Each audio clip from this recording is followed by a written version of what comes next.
Hannibal, over to you. All right, thank you, Hung. Good evening. My name is Christine Chestnut. I'm the project manager for the proposed multi-use path construction of Independence Greenway at I-95 and Route 1 project, which will be presented today. I work in the project management section at the Massachusetts Department of Transportation's Highway Division headquarters in Boston. Welcome to our live virtual design public hearing. During this presentation, we will explain the purpose of the hearing, provide an overview of right-of-way procedures, and explain the design. Finally, we will explain how you can submit your comments and questions about the project, many of which can be included in the official hearing transcript. Next slide, please. First, we will review the Zoom controls that will help as we move through the hearing. There's a microphone icon. This is how you can check your microphone and speakers. A Q&A icon allows you to access the chat feature to ask questions and share comments. The hand icon is the virtual way to raise your hand. The phone icon, if you are unable to access the internet or are having trouble, please call into the meeting using this number, 1-301-715-8592, with webinar ID 815-8988-0838. Please note that while Zoom provides automatic closed captions, they may not be entirely accurate. Again, be advised that this virtual design public hearing is being recorded for future public consumption. Next, I'll cover some notes procedures. This meeting is being recorded and is considered a public record. Mass DOT may choose to retain or distribute all images, video, audio, or chat transcripts. Therefore, if you do not wish to be recorded, verify that your camera is off and refrain from utilizing the chat feature. By continuing attendance, you are consenting to participate in a recorded event. You might have noticed that you are automatically muted when joining the meeting. You will be unmuted at the end of the presentation during the question and answer session. We normally ask if there are any state, city, and local officials who would like to speak first during the question and answer session. Please take time to respond to our survey at the end of the presentation. We welcome all questions and comments. However, we do request that you refrain from any disrespectful comments. All Mass DOT activities, including public hearings, are free of discrimination. Mass DOT complies with all federal and state civil rights requirements, preventing discrimination based on sex, race, color, ancestry, national origin, limited English proficiency, religion, creed, gender, sexual orientation, gender identity or expression, or veteran status. We welcome diversity from across our entire service area. If you have any questions or concerns, please visit the website provided to reach the Office of Diversity and Civil Rights. Let me welcome our team members who have joined me this evening. As I mentioned previously, I am Christine Chestnut, the Mass DOT Project Manager. I'm joined tonight by Dan Flory, the District 4 ADA Coordinator here at Mass DOT. Also from Massachusetts Department of Transportation is Nancy Knight, the right-of-way representative. She will cover all right-of-way requirements tonight.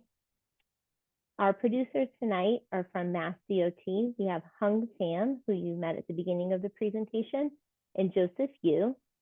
They'll not only be our producers, but also our facilitators this evening.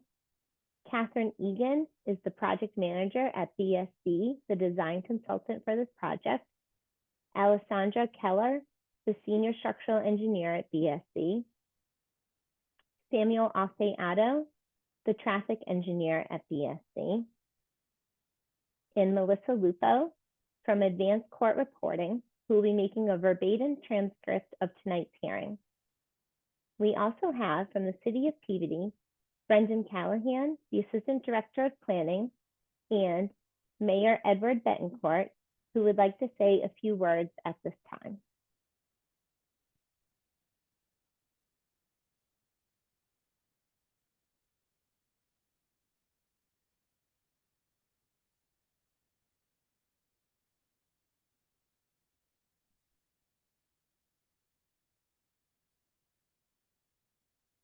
I was gonna say, I couldn't find you. There you go. Hi, Christine. Can you hear me? Yes. Yes, Mayor. Excellent. Thank you. I'm Mayor Ted Betancourt. It's great to be with all of you. I appreciate it, everyone joining in tonight. The Peabody Independence Greenway has been one of the true jewels of our city, and it's utilized by thousands of people each year. And to be able to now take the steps to do a couple of extensions is very meaningful. I know will be enjoyed by so many. To be able to talk today at the 25% design phase on this exciting project is a big step for us. I know there's a lot of work ahead, and any input or any questions and thoughts are very much welcome, and looking forward to the next steps. I wanted to thank from the city of Peabody, Kurt Bellavance, Brendan Callahan, and our great team with the Community Development Office, Mass DOT, and just very excited to be a part of this. So thank you so much, and please let me know your thoughts. Reach out to the mayor's office with any ideas or questions. Thank you so much. Thank you so much, Mayor Betancourt. So next, I wanted to go over the recent public outreach that we have done along with the city of Peabody. So a handout has been prepared and posted to the Mass DOT website along with this presentation. If you would like to retrieve the handout now, you will find documentation which may be useful to you in understanding the project and submitting formal comments in response to this presentation. The purpose of holding hearings is to provide an assured method whereby the Commonwealth of Massachusetts can furnish to the public information concerning the state's highway construction proposals, and to afford every interested resident of the area an opportunity to be heard on any proposed project. At the same time, the hearings afford the Commonwealth an additional opportunity to receive information from local sources which would be of value to the state in making its final decisions to what design should be advanced for development.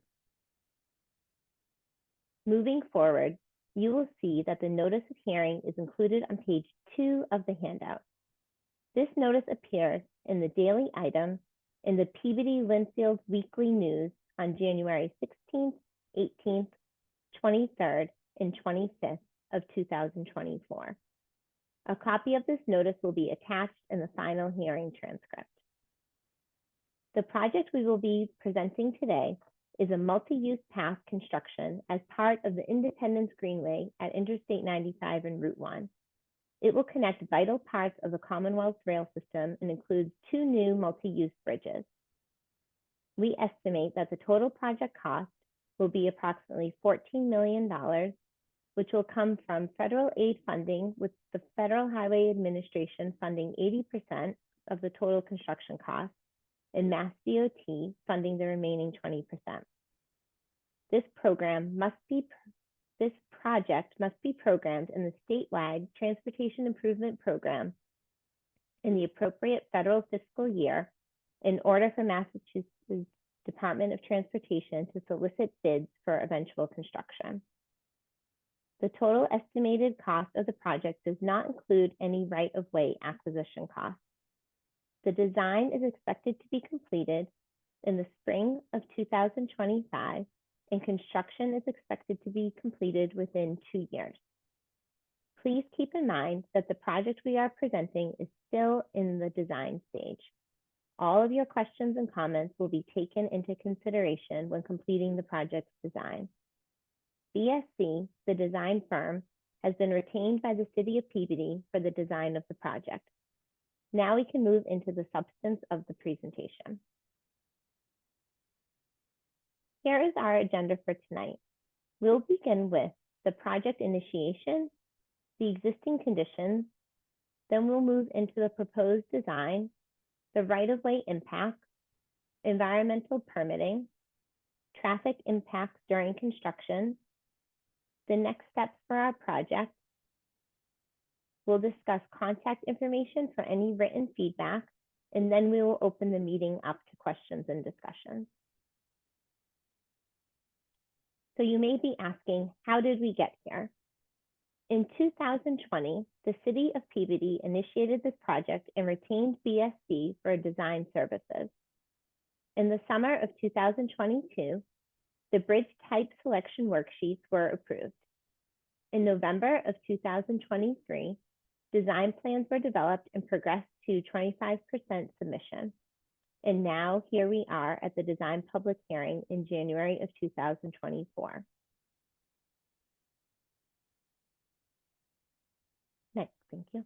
Why was this project initiated? The purpose of the multi-use Independence Greenway is to provide an accessible connection for bicycle and pedestrian users between the existing trailheads at Lieutenant Ross Park and Peabody Road.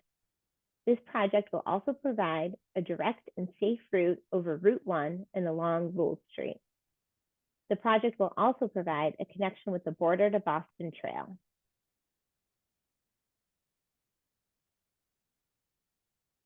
This figure here shows the project's location within the city of Peabody. It begins here at Lieutenant Ross Park, crosses over Route 1, under Interstate 95, and then connects. Then it runs, actually, before I say that, it runs along the embankment of 95 and then connects to the existing trail on Peabody Road. Next slide, please. This bird's eye view shows how the project will connect the two existing multi-use paths. You can see on the left-hand side of your screen is Lieutenant Ross Park, and here is Peabody Road. And just to repeat, the completion of this path will provide a connection with the Border to Boston Trail. Next slide, please. The existing Independence Greenway is a paved 6.1 mile long multi-use bike path. The existing path consists of 4.6 miles of separated path and 1.5 miles of on-street path. The project adds 1.25 miles of separated multi-use path, replacing the existing 1.5 miles of on-street path.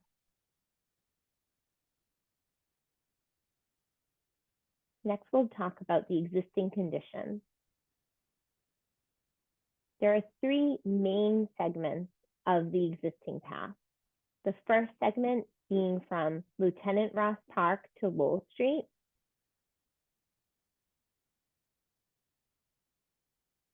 Ooh. Can you go back to the left? Thank you. The second segment being from the Route 1 ramps to Bourbon Street, and then from Lowell Street to Peabody Road. So first we'll talk about segment 1 on the next slide. Thank you. So the photo on the top right is an abandoned rail bed. This section of trail is under a 99-year lease with the MBTA. The second photo shows the abandoned rail bed where we will begin the ramp up to the proposed path in order to cross over Route 1. The next segment, segment 2, from Lowell Street, from Goodale Street to Bourbon Street. So here you'll picture, pictured here is Lowell Street, which is classified as a major urban collector. Within the project limits, Lowell Street is under Mass DOT jurisdiction. There are multiple commercial and residential properties along this street, and there is a sidewalk on the north side of the street. And currently there are no bicycle facilities or public transit routes. The last segment, Lowell Street to Peabody Road. Currently, this portion of the trail runs within Mass DOT's right-of-way alongside Interstate 95 at the bottom of its embankment. It connects with the City of Peabody's property, which is also an abandoned rail bed. The second picture here shows where the second bridge is proposed for the multi-use path, the Proctor Brook crossing.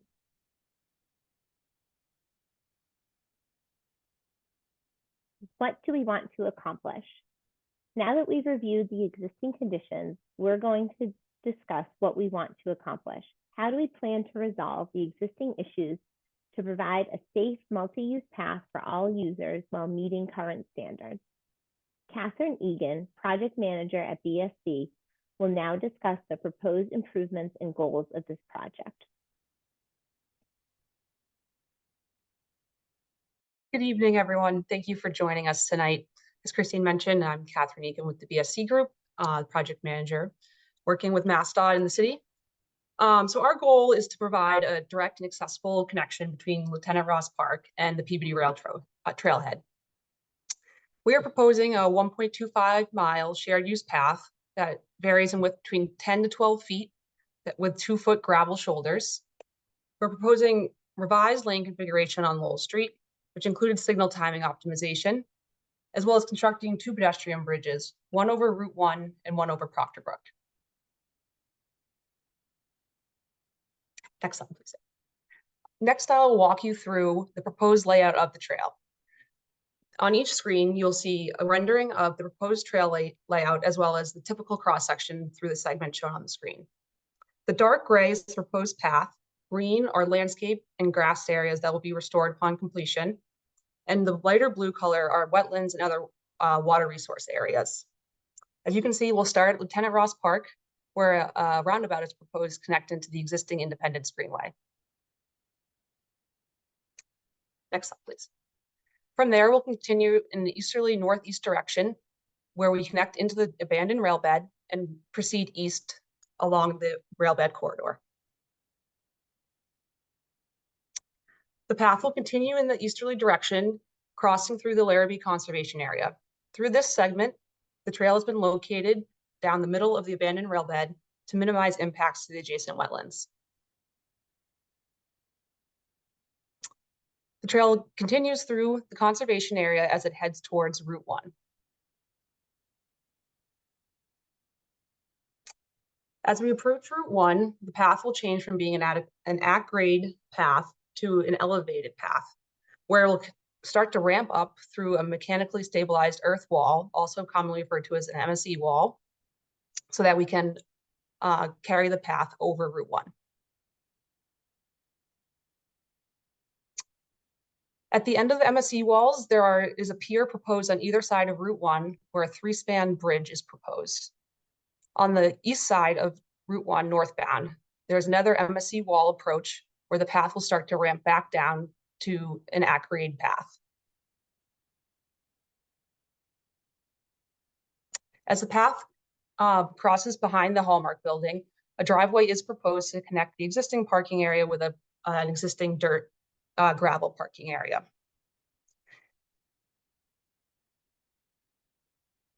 At this point, the path will come to Lowell Street, where we are proposing pedestrian signals, new crosswalks, and a refuge island to provide safe passage for trail users for both the Border Boston, Kristen Crawley Spur, and other users of the Independence Greenway.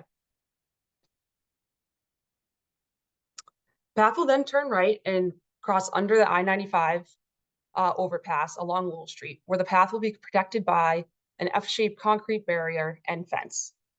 As it approaches Bourbon Street, we're also proposing new accessible curb ramps and an additional crosswalk for pedestrians to cross Lowell Street at the Bourbon Street intersection.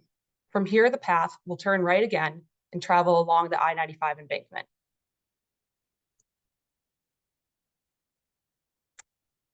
As it travels along the I-95 embankment, the path will change in width from 12 feet to 10 feet in some locations.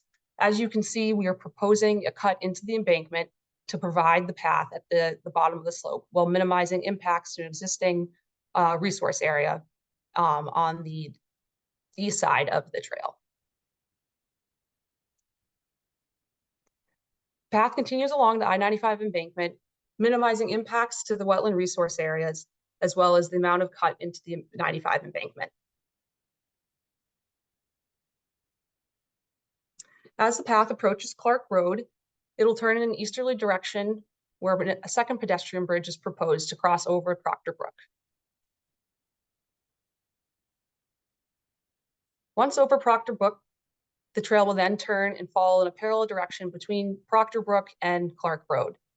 The trail through this segment has been pushed as far as possible away from the residences to avoid disturbances to their properties. Along this segment, there's also proposed landscaping and other features to create a buffer between the path and the residences. And the trail then comes to Peabody Road, where new curb ramps, a splitter island, and rapid flashing beacon are proposed to provide a safe crossing from the proposed path to the existing Independence Greenway. At this time, I will turn it over to Sam Affiato to discuss the Lowell Street conditions. Thank you, Catherine. Improvements to Lowell Street under this project will include the reconfiguration of the southbound approach to provide through in a left lane and a right turn lane onto Route 1. And in addition, signalized pedestrian crosswalks will be provided across Lowell Street and Route 1 northbound ramp slip lane. The existing traffic island will be widened to increase pedestrian and bicycle refuge area. Traffic signal timings along Lowell Street will be optimized to improve traffic operations. Next slide, please. Lowell Street currently has two eastbound or southbound lanes, depending on how you look at the alignment, that merge into a single lane just before the Route 1 overpass.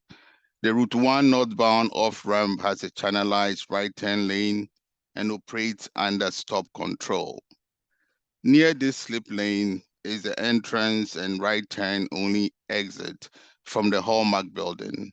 There are no existing crosswalks at the intersection. There is, however, a sidewalk along the north side of Lowell Street that provides a connection to the Crowley Spur recreational trail. Next slide, please.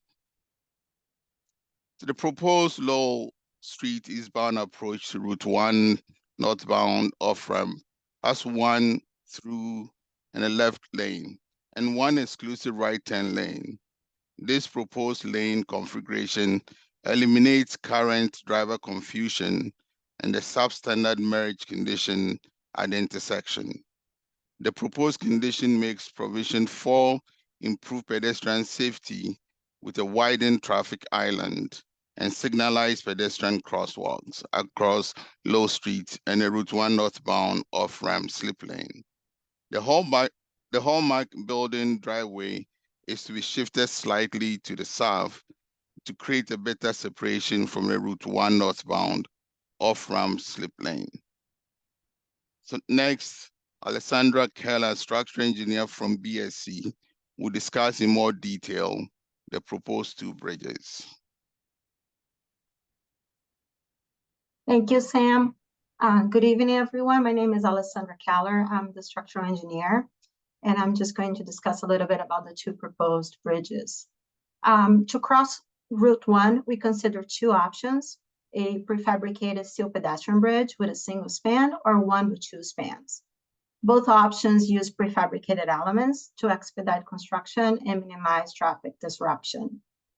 Single-span bridges are known for the advantage of reducing construction impact by relying on two end abutments, and without an intermediate support, the abutments then can be constructed during normal traffic with minor interruptions. So for this particular crossing, a single-span bridge would require a 230-foot long span, which can be deeper and a heavier structure.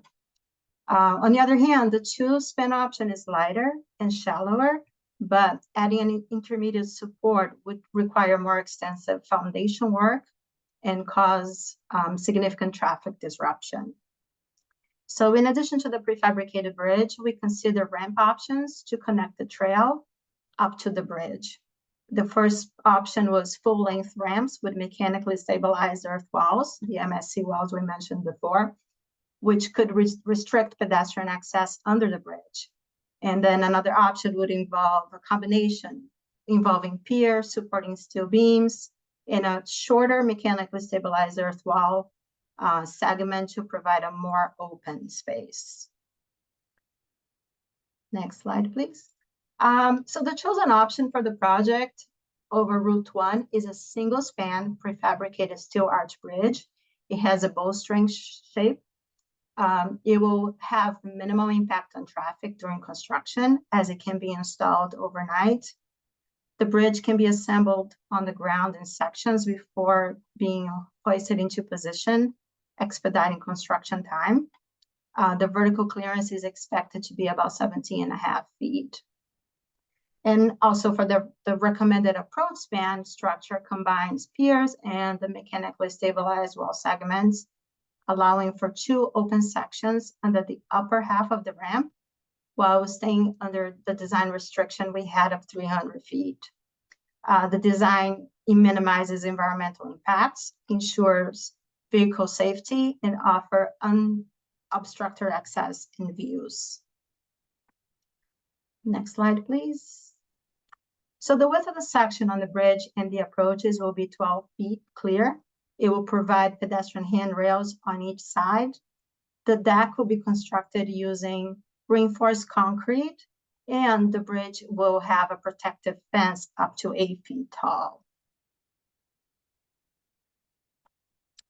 Here are some graphics just projecting a futuristic view of what the site will look like with the proposed pedestrian bridge and the approach spans. The existing condition on the left side and the proposed condition on the right side. And continuing on, the trail crosses over Proctor Brook in an area that is densely vegetated with large trees and is environmentally sensitive. Boardwalks were ruled out due to the environmental permit restriction, so a pedestrian bridge was pursued. Again, a single span bridge really eliminates the need for intermediate supports, and especially in this case in the water. And we also wanted to consider a bridge option that would blend in the wooded area. So the selected type was a single span, and it's called a truss bridge. It is the type recommended for the crossing over Proctor Brook. It is cost effective, it is light in weight, and will have minimum environmental impacts. The bridge will continue with the 12 feet wide with pedestrian handrails on each side, and the shape blending into the surroundings with the use of wood decking. Thank you, and now I return back to Christine. She will discuss property impacts. Thank you, Alessandra. When the Commonwealth, acting through its Massachusetts Department of Transportation Highway Division, indicated it would accept this $14 million project for funding, your municipality accepted certain responsibilities. One of those responsibilities is acquiring all necessary rights in private and public lands for the design, construction, and implementation of this project. You may be asking, how will property owners be affected? At this time, I would like to turn the presentation over to Nancy Knight, representing Massachusetts Department of Transportation's Municipal Right-of-Way Community Compliance section to discuss the property impacts of the project. Good evening. Thank you, Christine. My function is to review and recommend procedures that your municipality will use in acquiring these rights. The procedures used must comply with both federal and state regulations. The current design plans indicate that there are 8 permanent easements, 6 temporary easements, and 1 fee acquisition. The property owners impacted by this project will be contacted by your municipal officials. They will present the proposed impacts to each owner and discuss the methods with which they may require the needed rights for the project. Frequently, municipalities will appeal for donations to minimize the acquisition cost for your community. However, donations are not required, and property owners are entitled to an appraisal, review appraisal, and just compensation. Right-of-way documents will be provided to each owner to help them understand the acquisition process and how the project affects their property. Affected property owners' rights are protected under our Massachusetts general laws, primarily Chapter 79, and because this project is receiving federal funds, the property owner's rights are further defined under Title III of the Real Property Acts of 1970 as amended. I will be happy to answer general questions concerning right-of-way activities during the open forum, and I will be available after the hearing for any specific questions you may have. Thank you. Thank you, Nancy. So what are the environmental, cultural, resource, and community impacts of this project? We'll start with the environmental permitting. We will work closely with the federal government to obtain the following permits for this project: compliance with the National Environmental Policy Act, a general permit authorization from the United States Army Corps of Engineers, a permit from the U.S. Fish and Wildlife Services to make sure we do not negatively impact endangered species, a consultation with the National Park Service to identify any historic resources in the project area. Next slide, please. The project will also require coordination with state agencies, including the Executive Office of Energy and Environmental Affairs, to obtain an expanded environmental notification form rollover, single environmental impact report, the Massachusetts Department of Environmental Protection for the Proctor Brook Crossing to obtain a Chapter 91 license, and the City of Peabody Conservation Commission to obtain an order of conditions under the Massachusetts Wetland Protections Act. One of the goals of this project is to minimize impacts to wetland resource areas. What is our environmental permitting timeline? This is our anticipated permitting timeline. Our hope is to prepare the single environmental impact report next month, February, begin the U.S. Army Corps of Engineers and the Massachusetts Department of Environmental Protection's applications in May of this year, 2024, followed by the notice of intent with the City of Peabody's Conservation Commission in the summer of 2024. If all goes as planned, we should complete the permitting process before the summer of 2025. What is the construction approach for this project? So this project will follow a phased construction plan, or we will break the work into separate parts in order to minimize our impact to the public. We are not planning detours on two of our busiest roads, Route 1 and Lowell Street. On these streets, we anticipate only short-term measures, such as closed shoulders or lane shifts.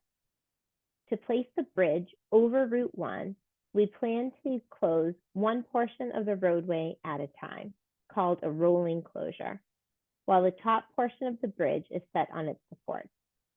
It is anticipated that this work will be performed at night to minimize impact to the public. What are the next steps of the project? So tonight we are at the design public hearing. From here, we will move on to filing the environmental permits that I spoke about. Then we will move into the 75% design in progress and be reviewed before moving to the final design. We then anticipate to advertise the project in the summer of 2025, with construction beginning in the spring of 2026. How will we keep you informed? The last sheet of the handout is a mail-in sheet. If you have any questions or comments which you would like to submit in writing, you may use the sheet for that purpose. You may email or mail it to the department within 10 days of this date, and it will become part of the official record. You may also follow the links on your screen to send us comments or questions. Please remember to identify yourself by name and affiliation, whether you are an abutter, local official, or concerned citizen.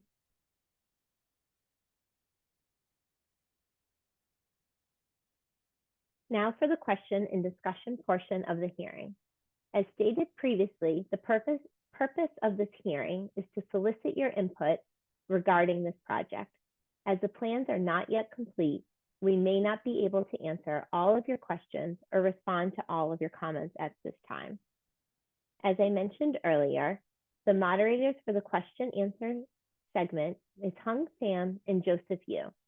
If you wish to ask a question or make a comment, select the raise hand button at the bottom of your screen.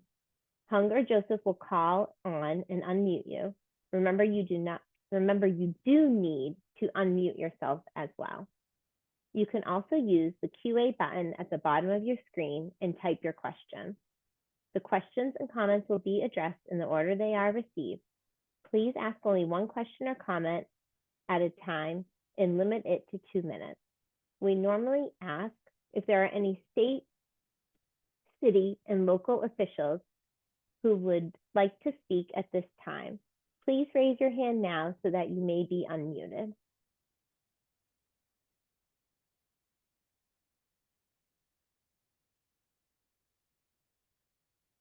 Do we recognize anybody who's an elected official here?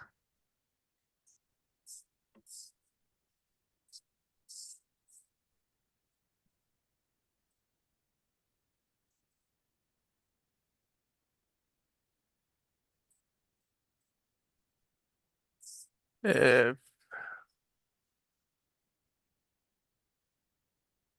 I don't think there are any at this point that I can identify.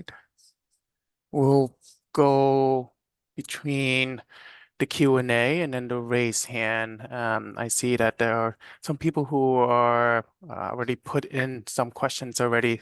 I'll go basically giving people a chance to make the comments and ask the questions, and I'll circle back to the person who are asking questions. So the first question I see here is from Dr. Arthur Swatz, who asked, is anyone aware that the third section greatly impacts an active cemetery? And I do not know what that section is, so if I do, I would go to that slide. Yes, that would be the section that runs along the embankment of Route 95. Which around is slide.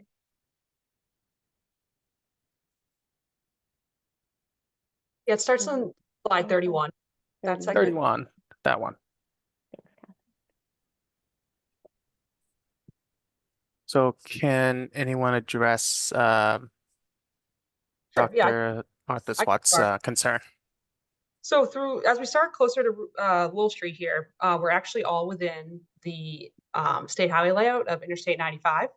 And if you keep going to the next slide, this is all within the highway layout as well through this section. And if you go one more,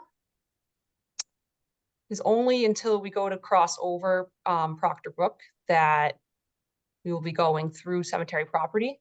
And this area is quite a ways away from the active cemetery, and it is surrounded by all wetlands.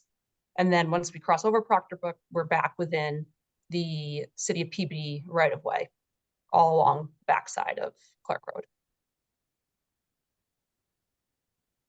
I'm just going to advance the slide until we hit Peabody Road.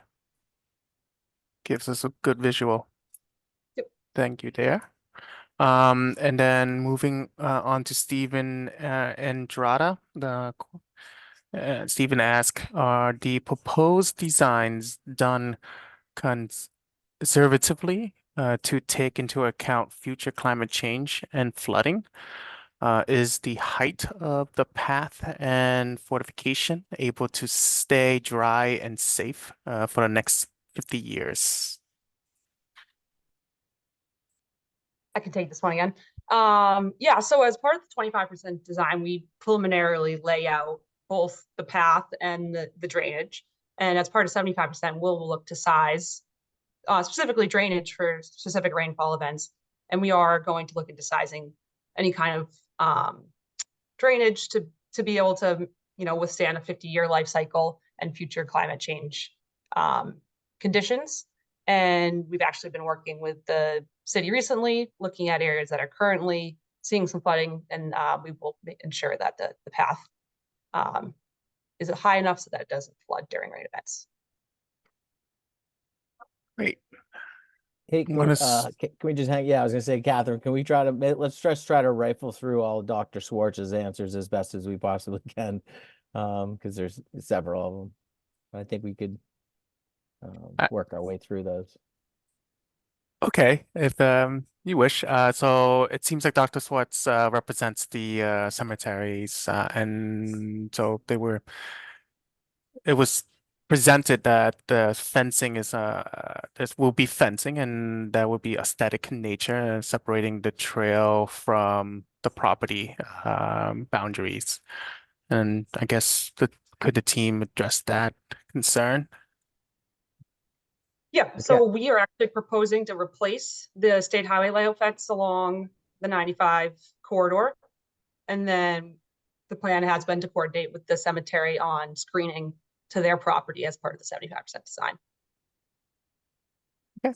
And then Dr. Swartz asked about the Concom and oversights. And on the one slides about environmental impact, believe the team pointed out that they will be going to the Concom for an order of conditions. I'll go to that slide if I can. This one right here. So there will be oversights with the Concom, and they will be coordinating with the Concom agent about the project itself, I believe. That's right. Yeah, that's right, Tom. We'll be coordinating with the Conservation Commission as well, just how you have been. Thank you. Next is the allowance of how are you allowed to construct the final roadway to Low Street essentially within inches of a running brook? Or So I think he's talking about slide 31 again, Mhm. if we want to take a look at that. And so that is an intermittent stream. Oh, sorry. Yeah, one more slide. Oh, I'm sorry. It's okay.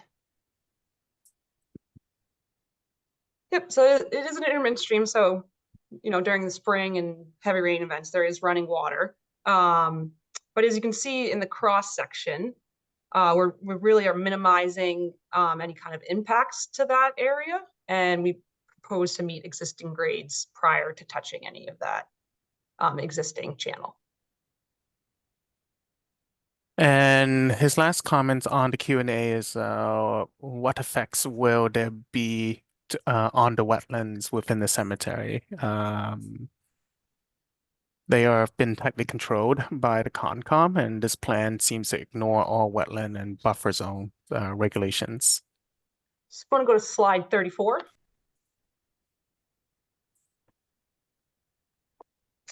So we actually made the span of Proctor Brook wide enough so that it went over both the brook itself, so both banks of the brook and the adjacent wetlands. So you can kind of see a dashed line through that blue area. That's the let's see, eastern bank of Proctor Brook. And then those are the wetlands associated with it east of that. So we are not, yep, that's the bank on the east side. We are not proposing to impact wetlands at all. We will be within the 100-foot buffer to wetlands and 200-foot riverfront area. But we plan to meet all of the performance standards required for those resource areas. Great. And I'm gonna switch over to the Q&A. I see that David Reed has his hand raised initially. David, can you unmute yourself?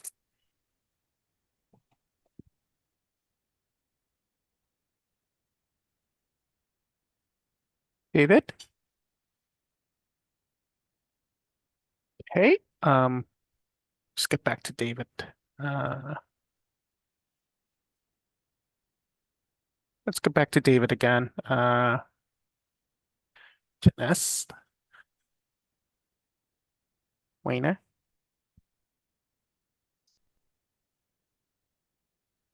You can unmute yourself. Hi. Um, as I'm actually Elliot Weiner, and I live near Lowell Street and go through this area all the time on the road and also walk through a lot. By the cemetery and those areas quite well. One of the questions that I had was the left turn onto Bourbon Street, and I don't know if you can go back to that slide, the slide that shows that. Might be around 37. Sam might know that. 37. I'm not- Is there this one? No, actually, the new design. I think it'd be like more like 35, maybe 35 or 4. Keep going. One more or 2 more. 30, slide 30 shows, I'm so sorry, guys. it's okay. Oh, there we go. Okay. Yay. Here on Bourbon Street, there's really no space to pile 3-4 cars to turn left. And you sort of see the same issue here on Peabody Commons. And the one thought I had as I looked at this slide was, what about just having a common left turn lane?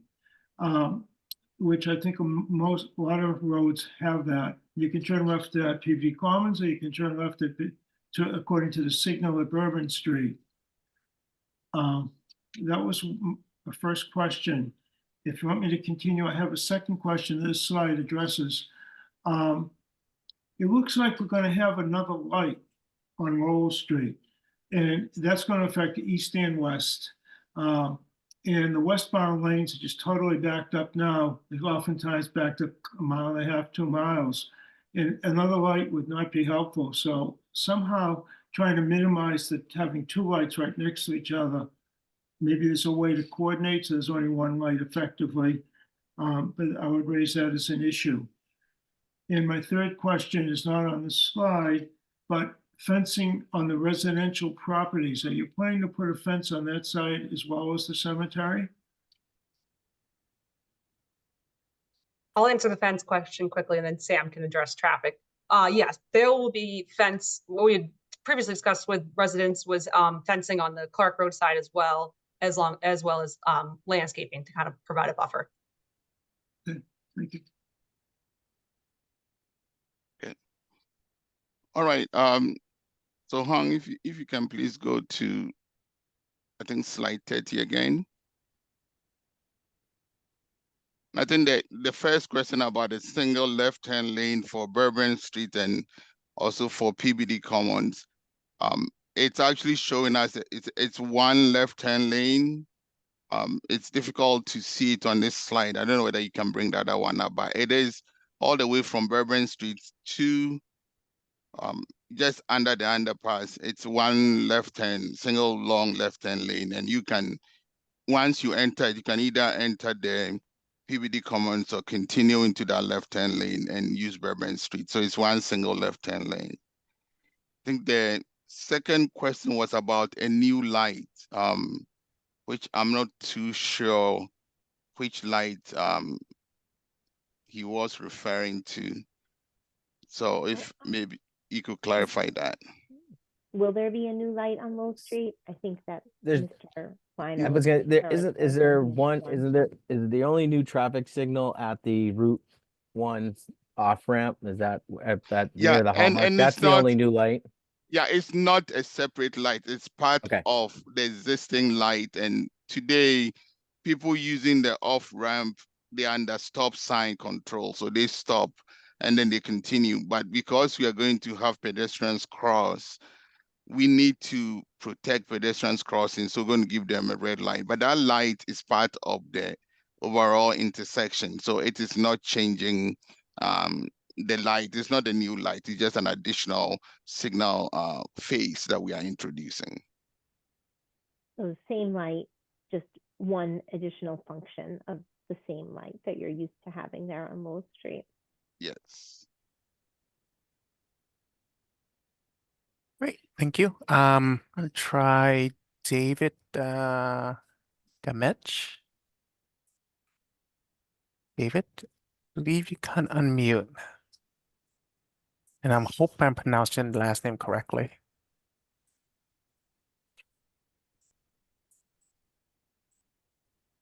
David?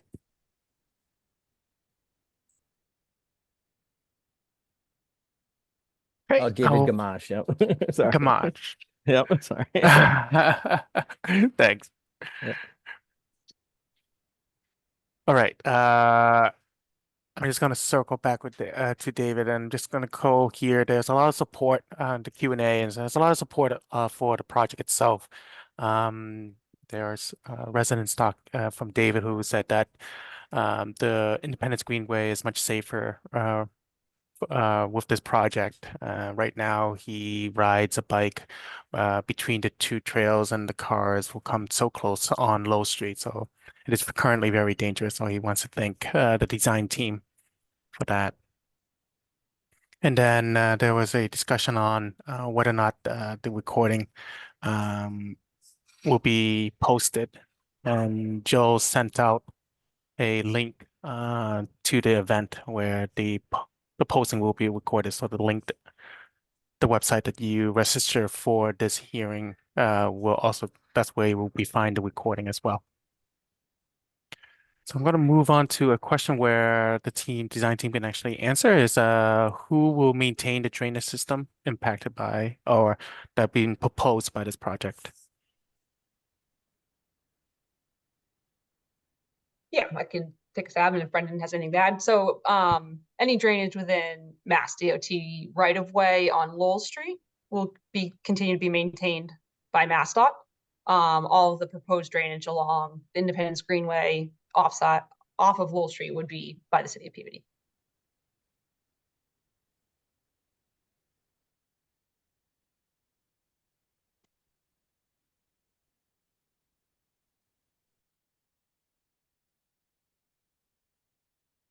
You're muted. Yeah, hungry, can't hear you. Sorry about that.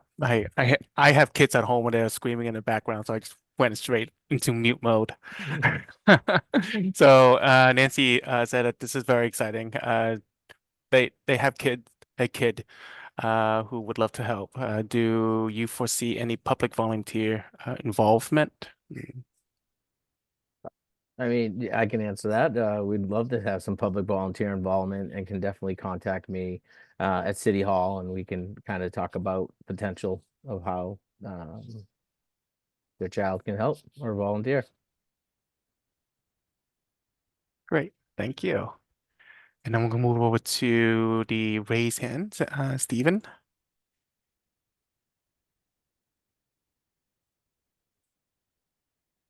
Hi, how are you tonight? Yay! How are you? I'm doing well, thanks. My name is Steve Zelotis. I'm an attorney over at the Hallmark Building, and I represent 215 Newbury Street LLC. And we were just looking to just speak tonight, just to either discuss tonight or set up a time to discuss the Lowell Street Hallmark Building sign, which is currently on an easement that 215 Newbury Street purchased from the railroad probably 20, 30 years ago. And looks like that sign's probably going to have to come down and be replaced. And we're just looking to open a dialogue as to how and where that sign can be replaced in order to make sure we keep a situation, we have safe travel in that area for people looking to access the Hallmark Building from Lowell Street, either east or westbound.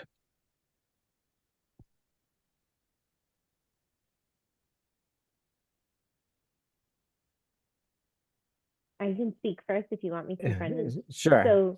So for sure, we can definitely set up a time where we can talk about with our right-of-way group here at Mass DOT and how, you know, we can work with the owner and yourself of the Hallmark Building and try to figure out how to remove and then find a new location for that sign. So we'll definitely set something up with you all to follow up when we get into our right-of-way discussion. All right, thank So you. Do we communicate through you directly or through Brendan to go through you? No, you can communicate with me directly here. Yeah, thank you for bringing that up. If you see that email there, that will come to me. So Mass DOT project management at dot.state.mass.us, and I'll be able to respond to that and set up a time, probably include our right-of-way group, myself, and the city of Peabody. Okay, thank you. I just screenshotted that. Okay, great. Which actually, this is a good time for us to stop here and just remind the general public who, if you have any comments you'd like to make, please use the email there that you see on the screen. That you can also find a handout on the website as well. And there's the QR code for the website, just in case. And I'm gonna move towards to Emily. Emily, I believe you can unmute yourself. Hi, my name is Emily Paskowitz. I am the Northern New England manager for the East Coast Greenway Alliance. For anyone who may not be aware, the East Coast Greenway is a vision for an off-road multi-use trail, which will eventually run from Maine to Florida. So this section of trail will eventually be part of the East Coast Greenway's route, as well as the Border to Boston Trail.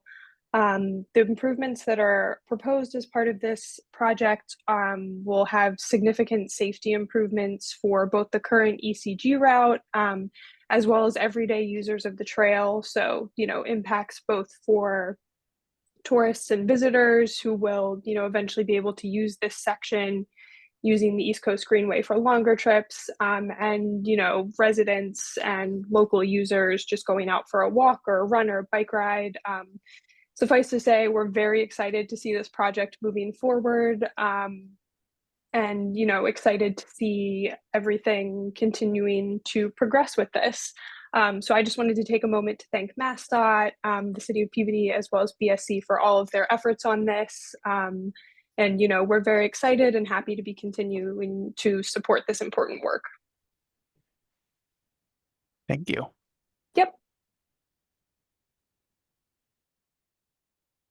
Moving over to the Q&A, will be David McKenna ask what type of slope treatment will be used on slide 31 and 32 along the highway. That is very steep. This is 31 and then this is 32. So MassDOT has a standard detail they use for 1.5 to 1 slopes, and it is compost and seed over what they call modified rock fill, which is approximately like 6 to 8 inch stone. Essentially, we'll pack compost into the voids and seed over the stone so that it's not kind of like a harsh surface next to the path. Yay, thank you. Someone who is anonymous said or asked, or the estimated right-of-way cost in addition to the 14 mil? I believe we do not have those estimated costs yet. That will be part of the next phase of the project. Yep. I mean, I as going through the other tip project, which we're going through the write-up process now, I can say that we will. I'm not sure exactly the date or the schedule for it, but we will look at all the properties that will be impacted and then conduct an appraisal to find out, what the costs are to secure those easements. Right. There's another comment on support of the project here, Mark Jones. He is a member of the Denver's it just jumped to me. Rail Trail Committee, and he is very excited about this connection to their trails. That's great. Thank you. And Heather Gross.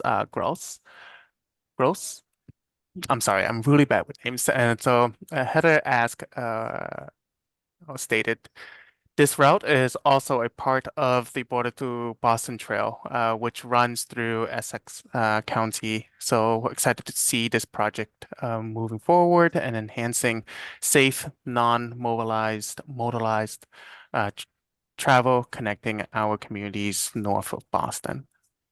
Thank you for that comment. And we'll shift over to the hands. There's no one who raised a hand right now. So moving over to the Q&A. Peter asked, how far from 95 would the path run? Can Yeah, you so move along the embankment? Oh, sorry, Catherine. yeah, I was just gonna say this is actually a good slide because this is about as close as it gets. So as you can see that on ramp, we do get kind of close to it there, but there's still about a 15 to 20 foot buffer from the guardrail to the path. You. And then David has his hand up, so I'm gonna jump over to the raise hand. Thank you all so much for all the work on this project. Brandon Callahan.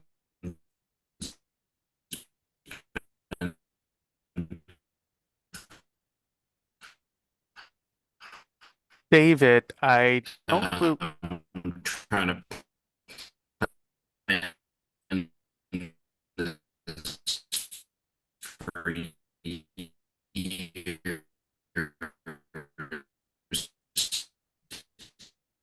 And this is going to make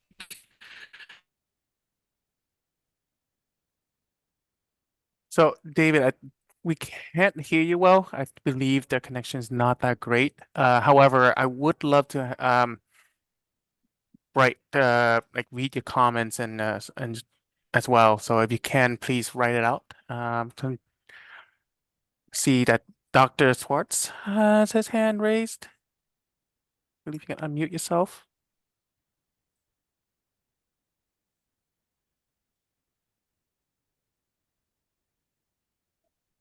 Doctor, can you unmute yourself? Yeah. Do you hear me now? Thank you. Yes. I just put up another question. There are two graves from the 1930s that are in the wooded area very close to where you'll be constructing the pathway. Brendan is aware of those, the DOT engineers that I gave free rein to do all their test borings and inspections. I should be aware of them. I We are. believe test borings were done a year ago, September. Will those graves be protected, and are they annotated? Yeah, if you go back one slide, Hung, they're not labeled. I apologize for that on this plan, but they do show up. If you go back one slide, they're the two white little squares. Yeah, right there. Okay, So, that is yep. weird thought, just weren't sure. Yeah, apologize for not labeling them, but yeah, so they're outside the project limit, and we can work with you to make sure they're properly protected during construction. Well, my concern also is once you construct the roadway.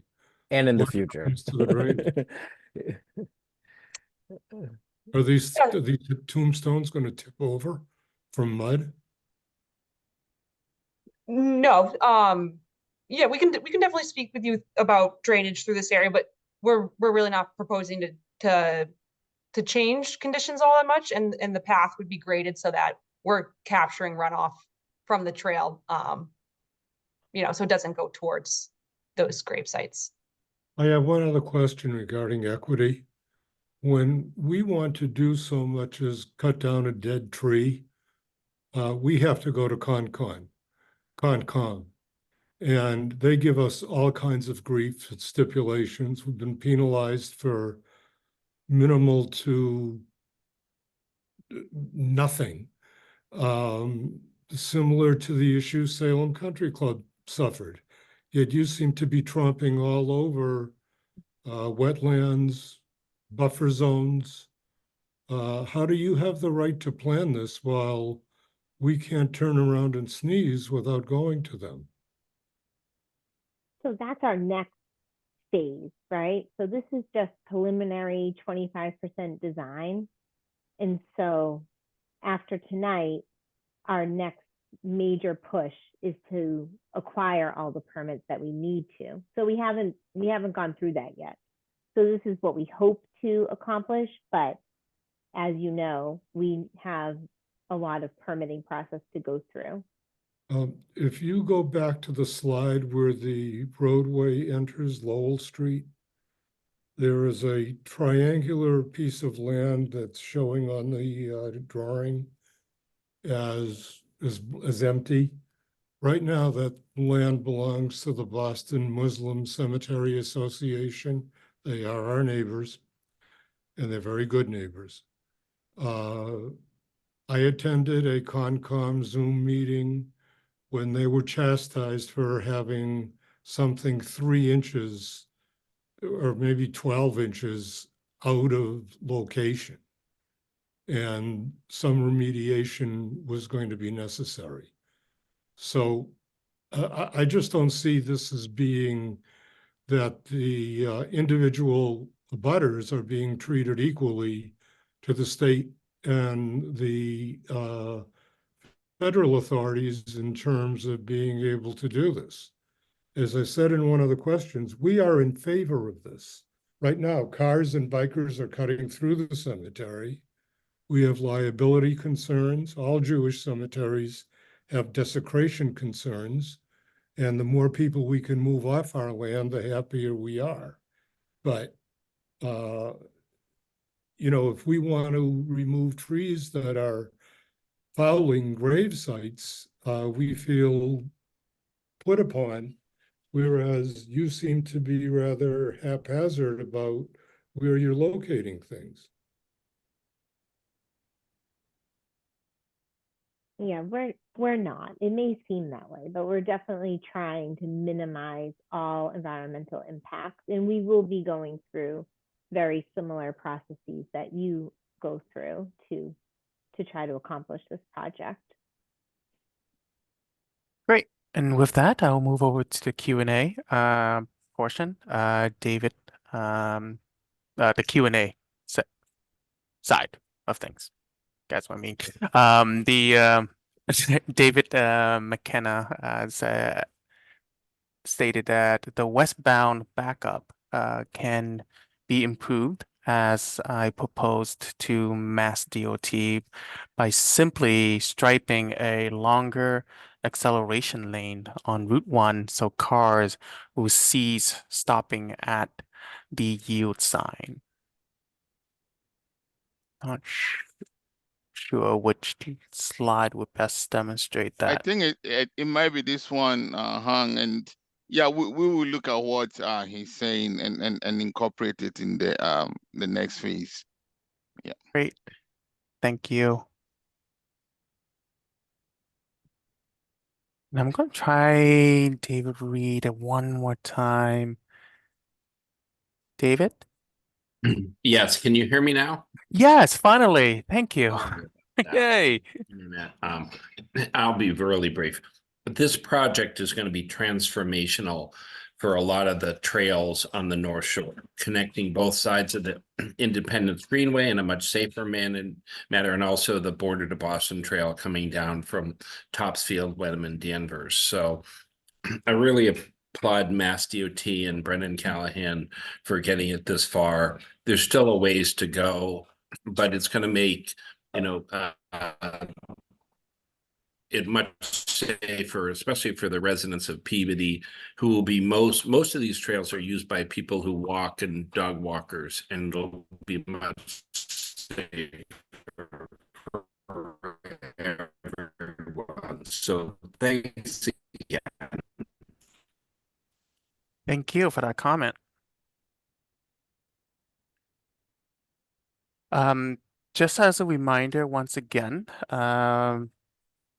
this is not the only time you can submit your comments for this project. You can send your comments and questions to the email you see on the screen here. The QR code send you over to the website where you can find a handout, which should have the project information as well.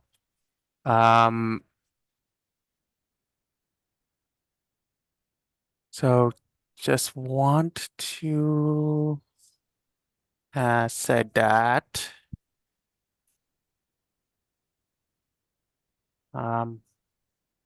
so I see that Dr. Swartz has his hand up again.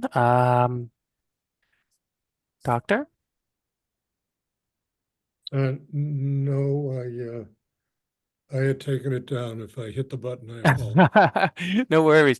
But I just want to let you know that in terms of your Concom concerns, once the project gets filed through to the Concom, the the Concom will be looking at this as well. So the environmental regulatory jurisdiction that you mentioned, Mass DOT, as well as the city of Peabody does have to go through with that.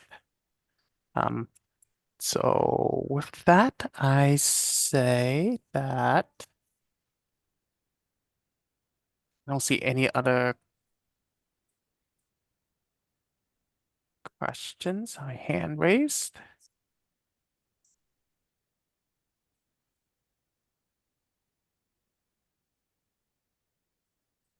Okay, last slide.